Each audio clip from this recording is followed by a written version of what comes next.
የተወዳጇ ድምፃዊት ለምለም ኃይለ ሚካኤል አሳዛኙ የትዳር መጨረሻ። ለምለም ኃይለ ሚካኤልን እንግዲህ ለመጀመሪያ ጊዜ ያየናት የኛ በተሰኘ ተከታታይ የሬዲዮ ድራማ ላይ ነው። እዛ ላይ ካሉት 5 ገጸ ባህሪያት መካከል አንዷ ገጸ ባህሪ ነበረች። በጣም ተወዳጅና ለየት ያለም ካራክተር ያላት ገጸ ባህሪ ነበረች። እንግዲህ የወንዳ ወንድ ገጸ ባህሪን ተላብሳ የምትጫወት ተወዳጅ ገጸ ባህሪ ነበረች። ረዘም ላለ ጊዜ እንግዲህ ይህ ግሩፕ የተለያዩ አስተማሪ አዝናኝ ፕሮግራሞችን የሬዲዮ ድራማዎችን በተለያዩ ቦታዎች ላይ ሲያቀርብ እንዲሁም ደግሞ እንደ ኮንሰርት ሙዚቃዎችን በተለያዩ ክፍለ ሀገራት ላይ እየዞሩ ሴቶች ላይ የሚደርሰውን ጥቃት እንዲሁም ደግሞ ጎጂ ልማዶችን በመቅረፍ ደረጃ ወይም በማስተማር ደረጃ የተለያዩ ስራዎችን ረዘም ላለ ጊዜ ሰርተው ነበረ። ከዛ በኋላ ግን ይህ ፕሮጀክት ከተቋረጠ በኋላ ለተወሰነ ጊዜ ራሳቸው ግሩፕ ፈጥረው ከአንድም 2-3 ሙዚቃዎችን ለመስራት ሞክረው ነበር።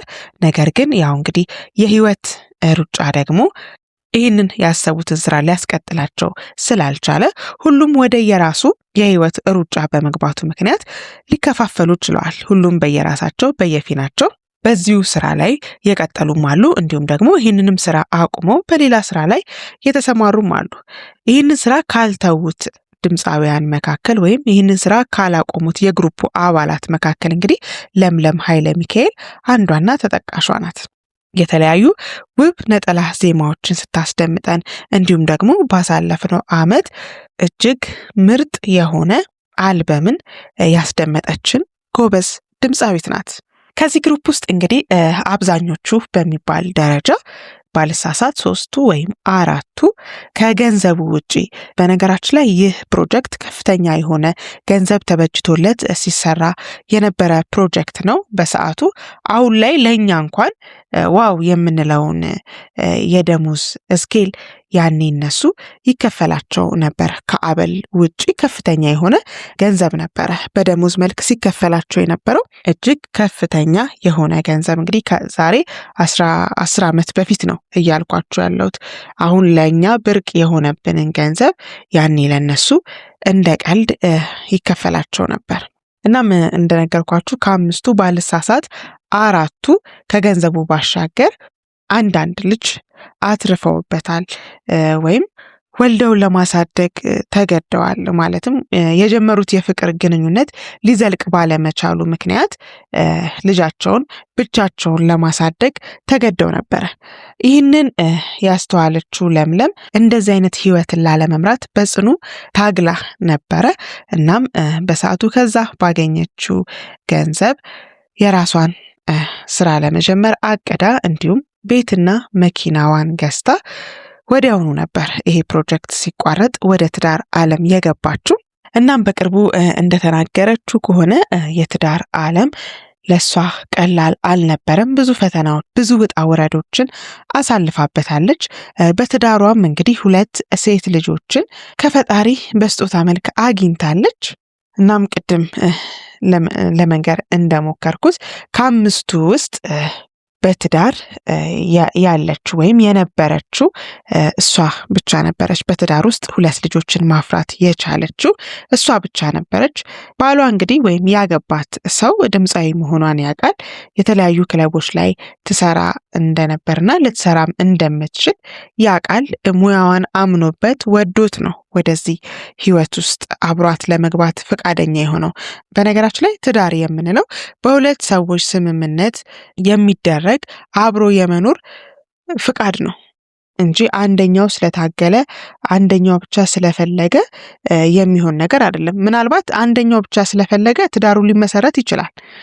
በግድም ይሁን እንግዲህ በቤተሰብ ጫናም ይሁን ወይ በማስፈራራትም ይሁን ይችላል ትዳሩ ሊመሰረት ይችላል። ነገር ግን ዘላቂነት እንዲኖረው እንደ እናቶቻችን፣ እንደ አያቶቻችን፣ እንደ ቅድመ አያቶቻችን ዘላቂነት እንዲኖረው ግን የሁለቱ ሰዎች አብሮ የመኖር ፍላጎት ወሳኝነት ያለው ጉዳይ ነው። ትዳር እንደምናየው ወይም እንደምንሰማው ቀላል የሆነ ነገር አይደለም።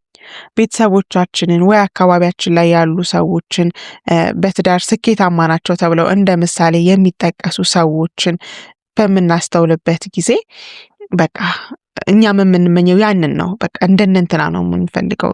ካገባሁማ እንደዚህ እንደ ከሌ አይነት ሰው ነው፣ እንደ ከሊት አይነት ሴት ነው የምትረዳኝ። አንድም ቀን እኮ ሲጣሉ ሰምተን አናቅም፣ አንድም ቀን እኮ ሲጨቃጨቁ ሰምተን አናቅም ነው የምንለው። አርአያ የምናደርገው እነዛን ሰዎች ናቸው።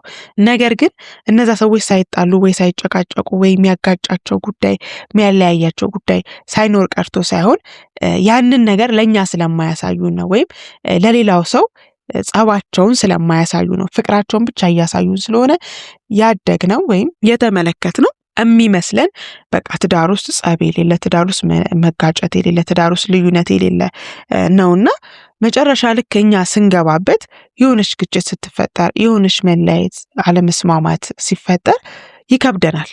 ምክንያቱም እነከሌኛ ሲጣሉ አይተን አናቅም፣ ወይ እናትና አባቶቻችን ሲጋጩ ሰምተን አናቅም። ስለዚህ ጸብ የሌለበት ነገር ነው የሚመስለን እና የሆነች ነገር ስትፈጠር በተለይ አሁን ላይ መቋቋም ይከብደናል፣ ፈተናውን ማለፍ ይከብደናል እና ለውሳኔ እንቸኩላለን። በቃ ያየነው ትዳር ይሄ አይደለም፣ እኛ እያየን ያደግነው ትዳር ይሄ አይደለም ብለን ለውሳኔ እንቸኩላለን። በእርግጥ በማንም ላይ መፍረድ አይቻልም። ምክንያቱም የሚኖረው ሰው ነው ህመሙን የሚያውቀው፣ ያለፈበትን መንገድ የሚያውቀው። መሀሉን ሳይነግሩ ስላሳደጉን በቃ እኛ ተረድተን ያደግነው ወይም በዚህ ዘመን ላይ ያለ ሰው ተረድቶ ያደገው የትዳር መንገድ ልክ የሆነ አይመስለኝም። ምክንያቱም በከተማችን ላይ ፍቺ በጣም እየተበራከተ ከመምጣቱ የተነሳ መንግስት እንኳን ስጋት ገብቶት ከዚህ በኋላ የጋብቻ ትምህርት ተምሮ ሰርተፍኬት ያልወሰደ ሰው ትዳር መመስረት አይችልም እስከ ማለት ደረጃ ሊደርስ ተገዷል። ምክንያቱ ደግሞ እንግዲህ እየተበራከተ ያለው የፍቺ መጠን ነው። በዛው ልክ ጋብቻ ይመሰረታል፣ የዛኑ እጥፍ የሚያህል ደግሞ ፍቺም እየተከናወነ ነው የሚገኘው በከተማችን ላይ እና እንደ ሀገር እጅጉን አስጊ የሆነ ሁኔታ ላይ ደርሰናል በዚህ መንገድ። ወደ ዋናው ጉዳያችን ስንመለስ እንግዲህ ለምለም ኃይለ ሚካኤል በቅርቡ በሰጠችው ቃለ መጠይቅ ላይ እንግዲህ ትዳሯን ለማቆየት በጣም ብዙ እንደደከመች፣ በጣም ብዙ መስዋዕትነትን እንደከፈለች ገልጻለች። ልጆችን ለብቻ ማሳደግ ወይም ሲንግል ማም የሚለውን ስም በጣም ነው የምጸየፈው፣ በጣም ነው ምጠላው። በህይወቴ ያ ነገር እንዲከሰት አልፈልግም ነበርና እንደዛ እንዳልሆን ከአቅሜ በላይ እጅግ በጣም ብዙ ዋጋዎችን ከፍያለሁኝ። ያ ነገር መሆን የለበትም ብዬ ብዙ ነገሮችን እያየው እንዳላየው አልፌያለሁ። ላይ ብዙ ነገሮችን ቢደረጉም ነገር ግን ልጆቼን ለብቻዬ ላለማሳደግ ስል፣ ያንን ህይወት ለልጆቼ ላለማሳየት ስል የቻልኩትን ያህል ከአቅሜም በላይ ብዙ ነገርን ሞክሬ ነበር፣ ግን ደግሞ አልተሳካም ብላለች። እንግዲህ 10 ዓመት ያህል ትዳሯን ለማቆየት ብዙ ዋጋ ብትከፍልም እንዳልተሳካላት ነው የገለጸችው። እንግዲህ እንደ ሀገራችን አባቶች አባባል የጠሉት ይወርሳል፣ የፈሩት ይደርሳል ይባላል እና ለምለምም እንግዲህ ሲንግል ማም የሚባለውን ስም መስማትም አትፈልግም። በህይወቷ ላይም እንዲያጋጥማት የማትፈልግ ሴት ነበረች። ያንን የምትጠላው ነገር እሷ ላይ እንዳይደርስ እሷ እንደገለጸችው ከሆነ ከአቅሟ በላይ ብዙ ዋጋዎችን ከፍላለች። ለ10 ዓመት ያህል ታግላለች። ነገር ግን እንግዲህ እግዚአብሔር አልፈቀደውም። ያን ያህል ዋጋ የከፈለችለት፣ ያን ያህል የለፋችለት የትዳር ህይወት በፍቺ ተጠናቋል። ነገር ግን ከኔ የቀረ የምትለው ነገር እንደሌለም ገልጻለች። በቃ እኔ ማድረግ ያለብኝን መክፈል ያለብኝን ካለብኝም በላይ ዋጋ ከፍያለሁ። ስለዚህ በመሆኑ ተቆጭታለች። ነገር ግን ከሷ ጥፋት ባለመሆኑ ደግሞ ሰላም እንደሚሰማት ገልጻለች። ይሄ ነገር እሷ ላይ በመድረሱ ውስጧ እንዳዘነ፣ ልቧ እንደተሰበረ ገልጻለች። በነገራችን ላይ የፍቺ ሁኔታ ብዙ ጊዜ ገኖ የሚታየው ታዋቂ ሰዎች ላይ ነው። ለነገሩ ታዋቂ ሰዎች ላይ ፍቺ ብቻ ሳይሆን ምንም አይነት ነገር ያው ይገናል። ህዝብ ፊት የሚቀርቡ ስለሆነ እያንዳንዱ ነገራቸው ሚዲያ ላይ የሚወጣ ስለሆነ በጣም ይገናል። ማለት እነሱ ላይ መደረግ የሌለበት ነገር ይመስለናል። የሆነ ጥፋትም ሲያጠፉ ሰው መሆናቸውን እንረሳለን። እናም ደግሞ እንደዚህ አይነት ጉዳዮችም ሲገጥማቸው በቃ ልክ እንደ ጥፋተኛ ታዋቂ ስለሆነ ነው፣ ታዋቂ ስለሆነች ነው፣ ገንዘብ መጣ ምናምን የሚሉ አንዳንድ ጥሩ ያልሆኑ አስተያየቶች ሲሰጡ እናስተውላለን። በነገራችን ላይ እነዚህ ግለሰቦችም ሰዎች ናቸው። ሰዎች ላይ ሌላ ሰዎች ላይ የሚያጋጥመው ፈተና ሁሉ ሌሎች ሰዎች ላይ የምናያቸው ስህተቶች ሁሉ እነዚህም ሰዎች ሊያጠፉ እነዚህም ሰዎች ሊያጋጥማቸው ይችላልና በተቻለን አቅም እንደዚህ አይነት አጋጣሚዎች ሲፈጠሩ አርቲስቶች ላይ ወይም ታዋቂ ሰዎች ላይ ከመፍረድ እንቆጠብ ለማለት እወዳለሁ። በዚህ አጋጣሚ እንግዲህ ለምለምዬ እግዚአብሔር ልፋትሽን፣ ድካምሽን፣ የከፈልሽውን ዋጋ ቆጥሮ ፈጣሪ እንዲክስሽ እንመኛለን።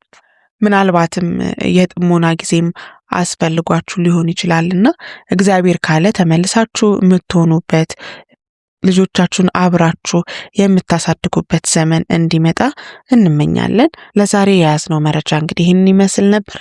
መልካም ጊዜ፣ ቸር ያሰማን።